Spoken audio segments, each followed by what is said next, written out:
بزرگان محترم، میرے عزیز دوستوں اور میرے معزز ویورز، جیسا کہ ربیع الاول کا مبارک مہینہ چل رہا ہے، تو اسی مناسبت سے ہمارے آپ کے آقا احمد مجتبیٰ محمد مصطفیٰ تاجدار مدینہ سرکار دو عالم محمد رسول اللہ صلی اللہ علیہ وسلم کا تذکرہ کرتے ہیں۔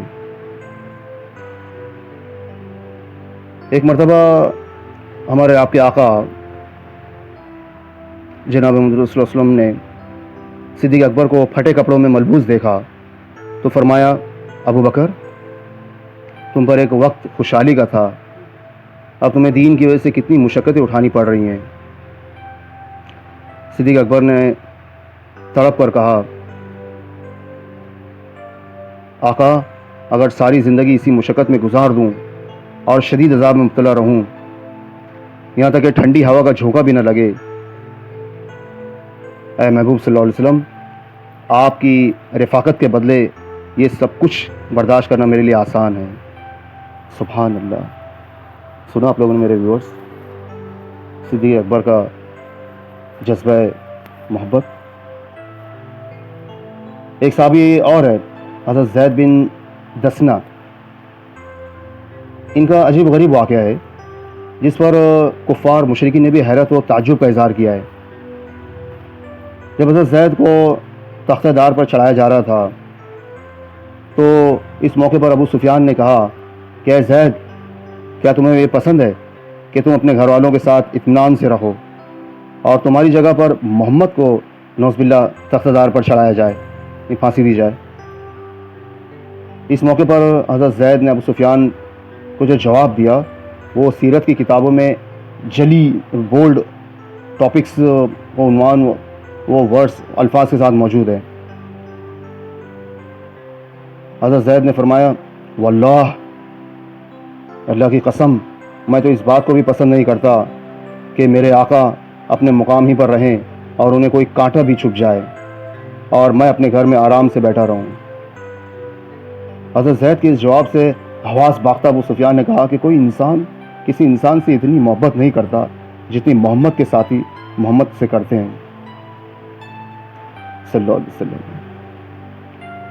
حضرت زید گویا یہ کہہ رہے ہیں کہ مجھے جتنی تکالیف ہو سکے وہ سب برداشت کر لوں گا، لیکن میرے آقا کے لیے میں کسی ادنا تکلیف کو بھی گوارا نہیں کر سکتا۔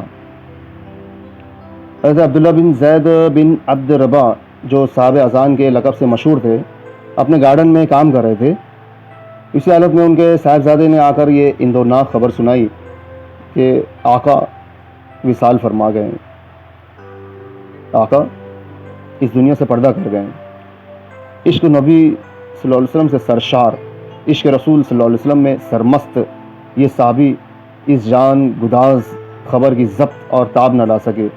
بے تابانہ فضا میں ہاتھ بلند ہوئے، ہاتھ اٹھایا اور زبان سے یہ حسرت ناک الفاظ نکلے، خداوندہ، باری تعالیٰ اب مجھے بینائی کی دولت سے محروم کر دے، یعنی مجھے اب دیکھنے کی صلاحیت سے محروم کر دے، تاکہ یہ آنکھیں جو سرکار کے دیدار سے مشرف ہوا کرتی تھیں اب کسی دوسرے کو نہ دیکھ سکیں۔ اللہ اکبر۔ سنا میرے ویورز آپ لوگوں نے؟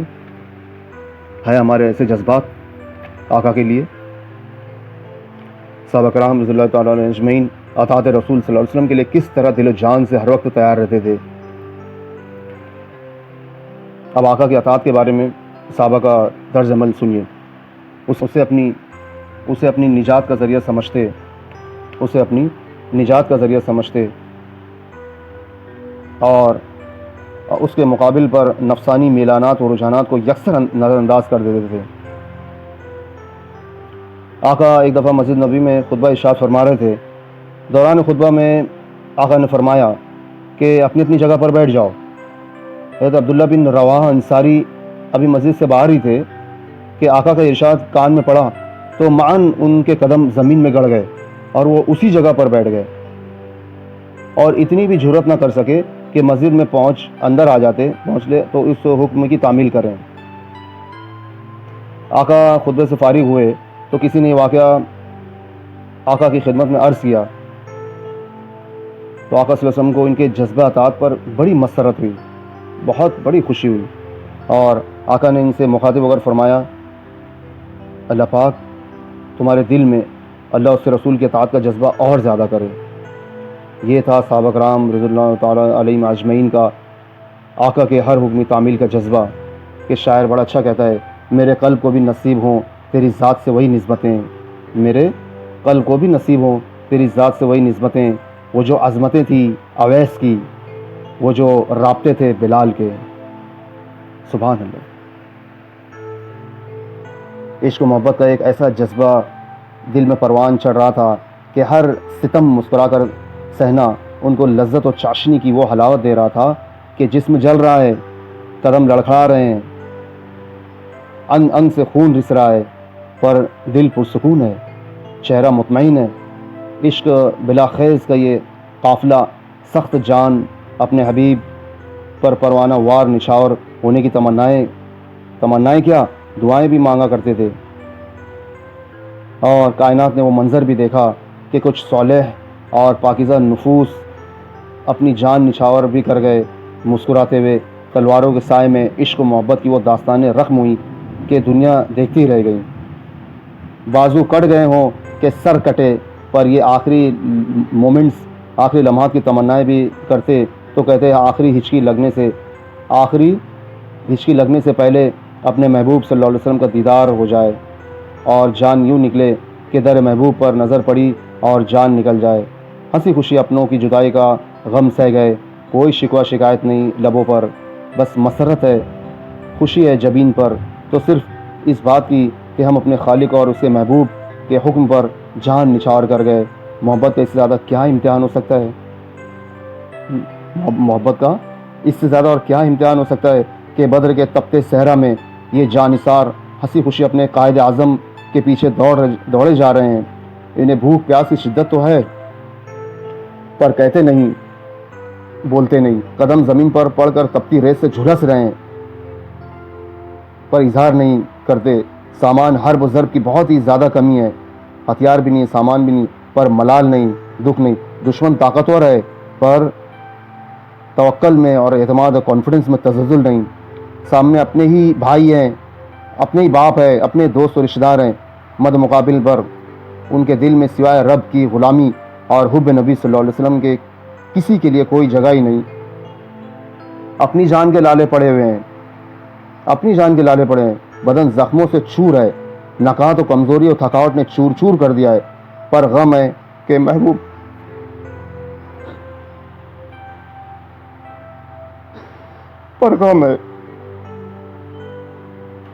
صلی اللہ علیہ وسلم کس حال میں۔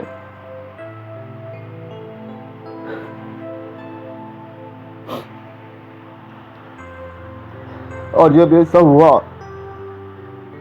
تب کامیابی قدم چومنے چلی آئی، اور کامیابی نثار ہو گئی۔ اور ہمارا کیا حال ہے، ہمارے ویورز، ہمارا کیا حال ہے؟ ہم اور ہمارا دعوی عشق و محبت اطاعت رسول صلی اللہ علیہ وسلم ہی مقصد زندگی جب تک نہ بنایا جائے، اطاعت رسول ہی مقصد زندگی جب تک نہ بنایا جائے، تب تک پاسبل کہاں کہ وہ لذت ایمانی پا سکے۔ کوئی جہاں میں تب تک ممکن کہاں کہ وہ لذت ایمانی پا سکے کوئی جہاں میں۔ یہ وہی زمانہ ہے جب کوئی کسی کی اطاعت کرنا اپنے لیے عیب سمجھتا تھا، پر کچھ لوگ جو رضیت باللہ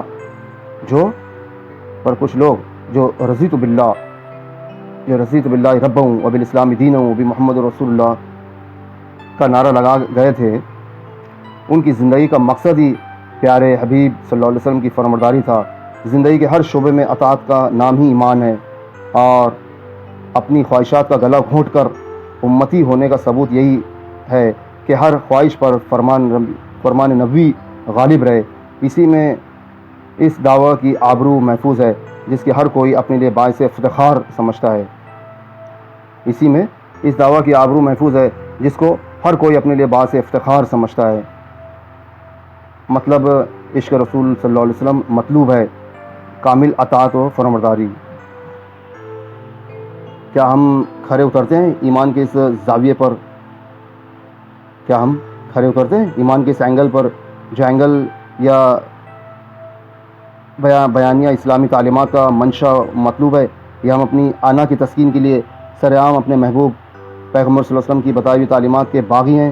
جیسے کہ ہم سب اپنے اپنے بارے میں بخوبی واقف ہیں کہ ہماری ڈیلی لائف کے کس حصے میں تعلیمات نبوی کو اعلیٰ مقام حاصل ہے۔ ہمارا کاروبار، ہماری تجارت، اپنی انفرادی زندگی، معاملات، ہمارے لین دین، اخلاقیات، عادات و خصائل، کیا یہ سب آقا کی تعلیمات کے عین مطابق ہے؟ یا ہم اپنے افہام و تفہیم کے بل پر اپنی وضاحت بناتے ہیں؟ جینے کے لیے جو طریقہ ہم نے اختیار کیا ہے، کیا اس کا میل جو ہے آقا کی سنتوں سے ہے یا نہیں؟ یہ جاننے کے لیے یا سمجھنے کے لیے ضروری نہیں کہ علماء سے رجوع کیا جائے، بلکہ ہم اپنا تجزیہ خود کر سکتے ہیں، بلکہ ہم اپنا انالیسس خود کر سکتے ہیں کہ ہم اور ہماری زندگی کے نظام میں محمد عربی صلی اللہ علیہ وسلم کا کیا درجہ ہے، یا وہ کس قدر ہماری زندگی میں موجود ہیں۔ ورنہ زبانی دعویٰ لا حاصل ہے، فضول ہے، کہ جس میں نہ ہو سوز عشق کی آمیزش، وہ دل ویران ہے۔ جہاں نہ ہو مسکن رسول صلی اللہ علیہ وسلم، یا ہم عشق محبت کے خالی افسانے سن کر خود کی نجات چاہتے ہیں، تو یاد رکھنا چاہیے حب نبی صلی اللہ علیہ وسلم کی اولین شرط ہے اطاعت نبوی۔ اس فکر کے لیے ہم کو قدر حساسیت کا مظاہرہ کرتے ہیں، اس سے ہم اپنی اپنی حدود میں سب واقف ہیں۔ تو آئیے ایک محاسبہ کرتے ہیں، ہم اور ہمارا دعویٰ عشق و محبت۔ اللہ پاک صرف دعویٰ کرنے سے زیادہ جو ہے ہمیں اطاعت رسول کی توفیق عطا فرمائے۔ کہ دیکھیے دعوے سے اور کلیم کرنے سے کچھ نہیں ہوتا ہے، اصل چیز تو عمل ہے، اور اللہ پاک کو عمل ہی مطلوب ہے۔ اقبال نے بڑا اچھا فرمایا نا کہ عمل سے زندگی بنتی ہے جنت بھی جہنم بھی، عمل سے زندگی بنتی ہے جنت بھی جہنم بھی، یہ خاک اپنی فطرت میں نہ نوری ہے نہ ناری ہے۔ تو اصل چیز، اصل جو مطلوب ہے اللہ پاک، وہ عمل ہے۔ دعوے تو سبھی کرتے ہیں کہ مجھے آپ سے محبت ہے، مجھے آپ سے عشق ہے، عمل بتاؤ، عمل۔ اللہ پاک ہمیں عمل کرنے کی توفیق عطا فرمائے۔ اور اگر یہ باتیں آپ کو اچھی لگی ہوں تو، اور لگنا بھی چاہیے کہ ہم عاشقان رسول ہیں، لگنا بھی چاہیے، اور ہمارے ایمان کا ایک تقاضا ہے اور ہمارے ایمان کا ایک جز ہے، ہمیں یہ اچھی لگنی بھی چاہیے۔ اس لیے اسے ضرور لائک کیجیے اور میرے چینل کو سبسکرائب کیجیے، اور یہ باتیں اپنے فرینڈس میں زیادہ سے زیادہ شیئر کیجیے، تاکہ ایک سنتوں بھرا ماحول بنے، سنتیں زندہ ہوں، بدعتیں مردہ ہوں، دین زندہ ہوں، بے دینی ختم ہو، اور اللہ پاک کو امت پر پھر سے پیار آ جائے۔ جو خیر القرون سے اللہ پاک کو پیار ہوا تھا، اللہ پاک کو پھر سے امت پر پیار آ جائے، اور اللہ ہم سے راضی ہو جائے، اللہ ہم سے راضی ہو جائے، اللہ ہم سے راضی ہو جائے۔ بس یہ ہماری دنیا میں آنے کا مقصد ہے۔ وآخر دعوانا ان الحمد للہ رب العالمین۔